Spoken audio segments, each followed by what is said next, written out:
Hey everyone, my name is Elizabeth and today I'm going to be doing a kind of story time video where I kind of tell you how I got involved with the military in my university and what it means to me.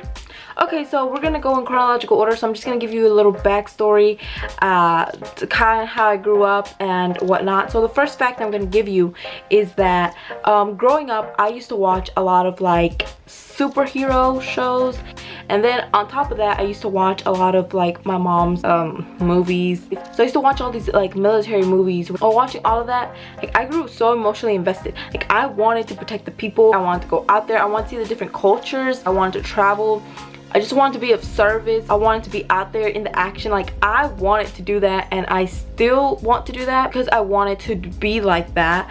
I started to like act a little bit like that. Like I was like quiet, like I was always a giggly, bubbly person. After you met me, at the beginning I was very much a very quiet person. I was like reserved. I always tried to keep my cool, you know, had to look cool, calm and collected. I loved to get dirty and like play outside. Like don't get me wrong, like I still had dolls, I still had like Barbie dolls that I used to play with, but I also enjoyed my time like wrestling with my brother or being out there. And actually it kind of makes sense. Freeze tagged, I love the aspect where I could easily evade people because I was little, I was tiny, and I was fast. And when people got like tagged on my team, I loved going back and like untagging them and just helping them out, and I loved all of that. That's kind of all of elementary. And in middle school I developed a love for reading. So if you guys don't know, I love to read. I love it. I have another channel dedicated just to books. Reading just didn't help my dilemma. I was fascinated with all these strong female protagonists. I wanted to be them. I wanted to help out, serve my country, be that Katniss. After that happened in middle school, and then in high school, this is where it gets interesting. So in high school, I started thinking about more about college, a career, what's good for my family, what's good for my brother, what's good for me. And I just kind of put that whole like military aspect on the back burner, and I was like, I can't really focus on that. I have to focus on like what career I can get. And then I got a job and I started working, and I met this guy. Like we became friends, and he's honestly a very chill, honest, genuine, kind person, and I like God bless him wherever he is. And if you're watching this video, I hope you succeed in everything that you put your mind to. But anyway, we're in our senior year, and everyone's thinking about like what they're gonna do, and he was going on to the Navy, and I was just so shook.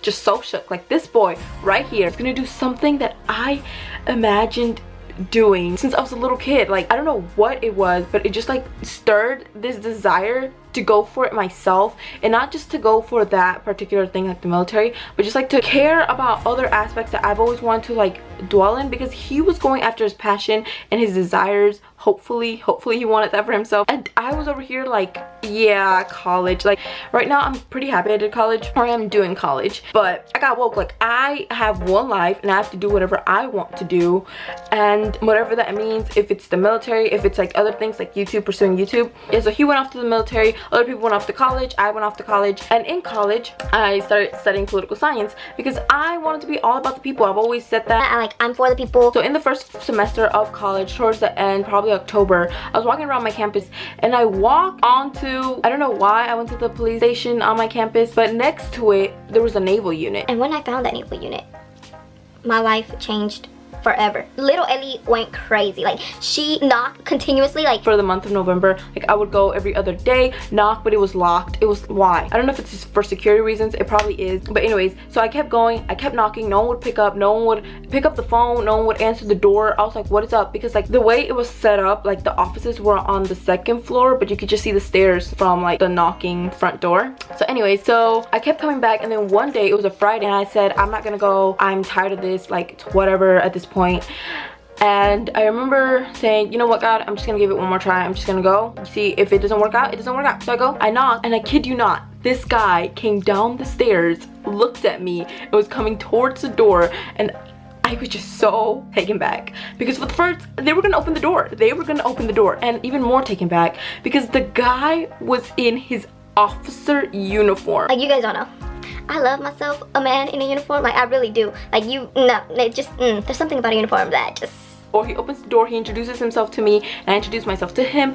And through all of it, I was just in such awe that I didn't even catch his name. He said, can you wait here for a bit? I'm just gonna go run into the restroom real quick and I'll be right with you. And I was like, and then he's like, you can stay here or you can go upstairs. And I was like, and everything that was coming out of my mouth was and it was so embarrassing. But I tell him after he comes out of the restroom that I'm interested in the unit and what's it about, and I'm a freshman, like going on to second semester. And he's like, oh, it's perfect, like it's that's when I joined, and like don't stress about it, like right now no one's here, but you can come next semester and see what it's about. After I shake his hand one more time, I don't know his name, and I leave. And as I'm leaving, I'm literally Snapchatting my friend. I'm like, oh my god, you do not know who I just met. Like, you do not know who I just shook hands with. Like, if it was Beyonce or something. And then the fall of 2018, so now we're in this year, I come back, I'm trying to get into a class because I'm like, I have to think this through. Like, I can't just be impulsive and just do it. Like, what if I regret it? Like, I've always wanted to do this, but I don't know anything about it. Also, when I always thought about the military and being in it, I never thought of myself like in the Navy. I've always thought myself like in the Army, you know, like through the wilderness and trees. Maybe that's not how it is either, but just like a land force kind of. And so I decided to sign up for a naval class because you don't have to be pursuing a career in the military to take a class in the naval sciences. And let me tell you, when I talked to that lieutenant and he allowed me to take his class, it was just such a beautiful day. And oh my god, again, my little spirit Ellie, I left that unit so happy, and for some crazy reason I thought I was going to be an officer. I did it. I made it in life. And what did I do? I ran straight to the registrar's office, I turned in the registration form, and then I ran my little ass back to the gym because I already had gone to the gym, and I sprinted like there was no tomorrow because I had to pass the test. What test? I don't know, but I had to do something. I had to run and I had to get in shape, which I wasn't in bad shape. I don't really know what was going through my mind, so I couldn't stop smiling the whole day. So I ran excessively, like too much. And I didn't have any break days or anything, and I injured my knee, which is gonna come into play later. So then in February of 2018, I go to my lieutenant's professor's office hours because I have to interview him for another project that I had. I'm knocking on the door because again, I can't get into the office, and the guy who had opened the door for me the first semester was there, but he wasn't in his naval like officer, you know, uniform. So I actually shook hands with him. I remember his name, but I'm not gonna say his name for the sake of privacy. So we're gonna call him Bill. Bill here, he's like, oh, have you talked to the recruiter? He's here. Like, how have you been? I'm like, oh, I'm good. I'm actually just here for my office hours. No. And then he's like, oh, like, let me introduce you. I'm like, no, Bill, no. No, thanks, Bill, not right now. And he's like, no, I insist. And somehow Bill takes me to the recruiter. And I'm talking to the recruiter and I'm sitting in his office and he's like, oh, what's your GPA? What was your high school GPA? What's your ACT score? Like, all these things. And I'm just like, okay, I'm telling you, like, he just wants basic information, right? That's all he wants. Like, he doesn't want anything else, really. So then he leaves his office to talk to someone. He comes back and he's like, okay, so February 19th, you come for your first PT test, okay? And all I could get out of my mouth was, yes, sir. What's wrong with me? Why?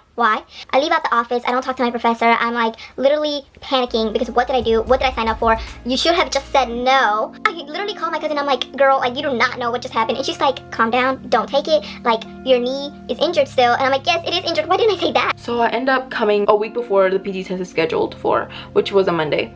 So I come a Monday before. I'm telling him like I don't have my physical because they're not allowing me to take it because my knee is injured. And he's like, oh, that's fine, like we'll wait for you. The next PT test, PT test is going to be in April 16th. I was like, yeah, sure, April 16th, yes, yes sir, all the way. And I leave again. And I tell my cousin I got more time to like, you know, work out and like do good and like heal my knee. And like to think like about the decision more. So then I go back the 11th of April, which was a Wednesday, to give him finally my physical form. And he's like, oh, thanks, like I hope to see you tomorrow. And then I was like, well, and he was like, yeah, tomorrow. And I was like, oh, yes, yeah, tomorrow. And I kind of told him then that I'm thinking about the Army and the Navy at the same time. And he was honestly really nice. Like, I thought he was out to get me, but then, like, he was really nice at that point. He was like, if you come, like, it's okay. If you don't come, it's okay. It's all on you. It's what you want. Like, no one's forcing you to do anything. And I was just like, oh my god, thank you. I don't know, I just heard crazy things about recruiters. So I leave, I go to bed early. I come back the next day at 5. So he had said that the PT test was at 6, but you want to be early. Always early is better, so come 15 minutes earlier. So I'm like, yeah, sure. So I go there like at 5:30, and the first person I meet is the Marine Sergeant, and he's so nice. He's like talking to me, trying to talk to me in Spanish, and I'm trying to teach him Spanish. And some people might find that offensive because I am Hispanic, but I didn't. I was like, thank you for talking to me. Like, I'm so scared right now and I don't know what I'm doing. And so we go into the unit and everyone is there. I thought I was early, and no, I get into the line. There's a new girl also with me who is taking the test, and like they weigh us and like the height, and I think that was it. So anyways, we're like going to the place we're gonna be doing our PT test. So we like, you know, do the push-ups, do the sit-ups, and I'm doing good. Like, I passed both of them. Then we get on to the running, and the running, even though like it's probably the most dreaded, I love to run. So I was really looking forward to it, and I was scared. And we ran the whole inner loop of my university, and let me just tell you, it was the most beautiful experience ever. All the lights of my university, like the front of my university, were on. So when we made a turn to the front, like the most beautiful burst of lights ever. And I paced myself with some guy, and I did really good, which I'm not saying it to brag at all. I just loved it. I genuinely enjoyed my PT test because everyone was just so welcoming. Like, even the sergeant was welcoming. Like, everyone was just so nice. And at the end, I talked to the recruiter. He's like, yeah, just let me know if you want to do this or not by the end of July. And if you choose to go the Navy route versus the Army, just know that you have to prove to me that you actually want to be a naval officer and stuff like that. And I was just like, yes sir. And as I was leaving, I left with the new girl who's also took the PT test with me, and this other girl who I met, who, again, God bless her, because she was a lifesaver. She was so nice, and she like taught us everything that we needed to know for it. Overall good experience. And like to top it off, when we were leaving, we were walking back into camp, this truck passed with the other, like some of the boys who are also in the unit and took the PT test with us, and they were like waving at us like goodbye, and they were leaving, and I waved goodbye because like they were so nice. And I don't know honestly what I expected. I don't know if I expected like people to just be mean mugging me. I don't know what I expected. And then I come to find out they're from another university and commuted here, and they were earlier than me, and I was just like, I am not representing right now. Hi guys, so as I'm editing this, I just forgot to say that I also did talk to the Army recruiter, and they are also very welcoming. Like, the people there were also very welcoming.